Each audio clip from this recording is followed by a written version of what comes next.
राजनीति गरमाते देख औरंगजेब की कब्र पर सुरक्षा बलों की तैनाती कर दी गई है, जो 24 घंटे यहां पर निगरानी कर रहे हैं। यहां आने वाले लोगों की भी जांच की जा रही है। लेकिन आपको बता दूं, 318 साल बाद कहा जा रहा है कि औरंगजेब की कब्र खुदेगी। छत्रपति संभाजी नगर में पुलिस सुरक्षा बढ़ा दी गई है। औरंगजेब की कब्र के आसपास सुरक्षा बढ़ गई है।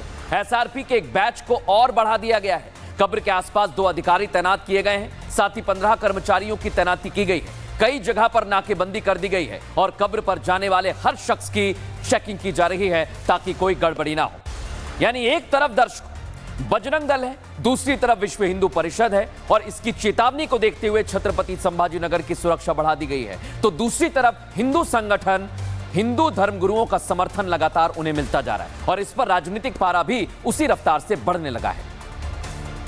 वीएचपी और बजरंग दल ने कार सेवा का ऐलान किया तो साधु संत इनके समर्थन में उतर आए। साधु संतों ने ये भी हुंकार भर दी कि अगर औरंगजेब की कब्र को जल्द से जल्द नहीं हटाया गया तो बाबरी जैसा आंदोलन होकर रहेगा।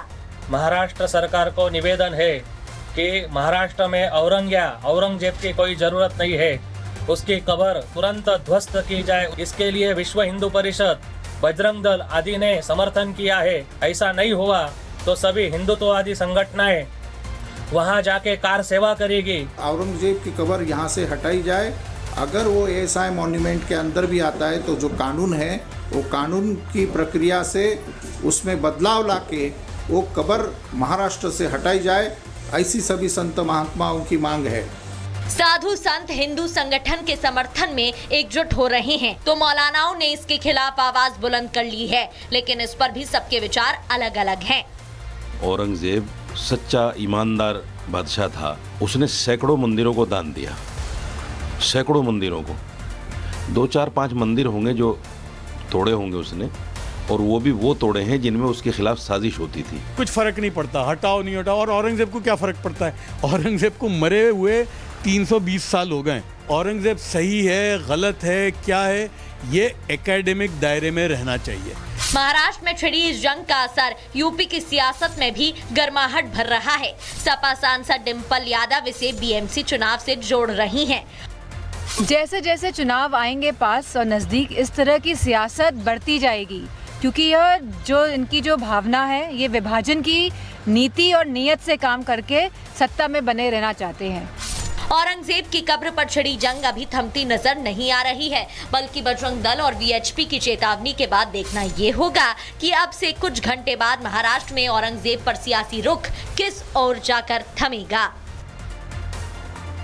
औरंगजेब पर छिड़े घमासान के बीच शिवसेना उद्धव गुट के नेता संजय राउत ने पार्टी के मुखपत्र सामना में एक लेख लिखा जिस पर बवाल छिड़ा हुआ है। क्या है उस लेख में, आइए आपको वो बताता हूं। औरंगजेब पर घमासान मचा हुआ है दर्शकों, क्योंकि शिवसेना मुखपत्र सामना में केंद्र सरकार पर निशाना साधा गया। भारत को हिंदू पाकिस्तान बनाया जा रहा है। सामना में यह लिखा गया, देश में धार्मिक नफरत का माहौल है, बंटवारे की तरह। सामना के आरोपों पर भारतीय जनता पार्टी और शिवसेना का पलटवार सामने आया। उन्होंने कहा, हमने कश्मीर से कन्याकुमारी तक देश को जोड़ा है। संजय राउत शिवसेना को खत्म कर कर ही दम लेंगे। संजय राउत सत्ता के लिए कुछ भी कर सकते हैं, ये एकनाथ शिंदे ने कहा है। अब आप सोचिए दर्शकों, कोल्हापुर में शिवाजी महाराज यूनिवर्सिटी का नाम छत्रपति शिवाजी महाराज करने को लेकर भी कुछ घंटे बाद प्रदर्शन होने वाला है, जिसमें हिंदूवादी संगठनों के साथ ही टी राजा के शामिल होने की खबर मिल रही है।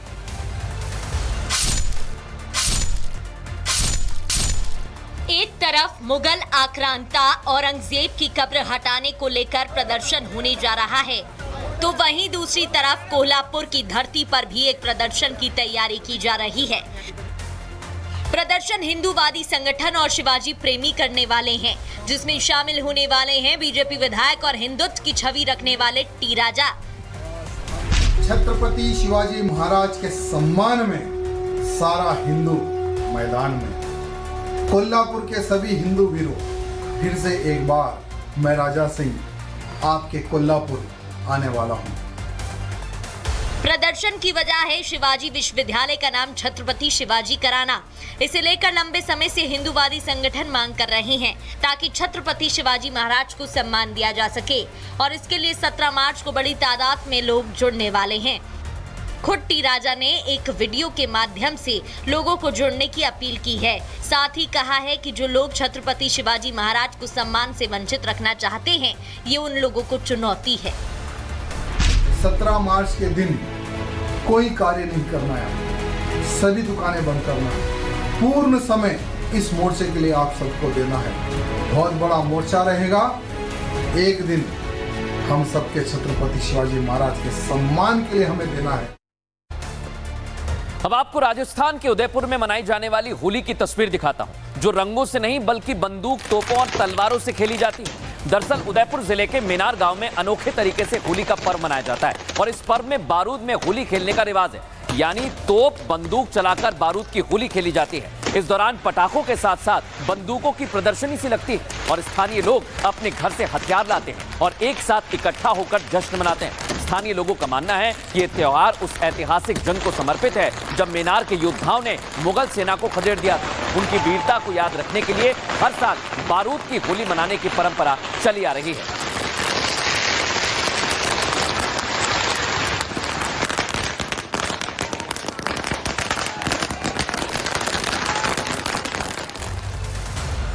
पहले मोहम्मद शमी की बेटी और अब कांग्रेस सांसद इमरान मसूद, जिन्होंने होली खेली तो मजहबी मौलानाओं की टोली इस्लाम का झंडा बुलंद करने पर, विरोध करने पर उतारू हो गई। किसी मुसलमान के होली खेलने के लिए ये शरीयत के खिलाफ बताते हैं। अब सवाल ये है कि क्या मुसलमानों का होली खेलना एक गुनाह है?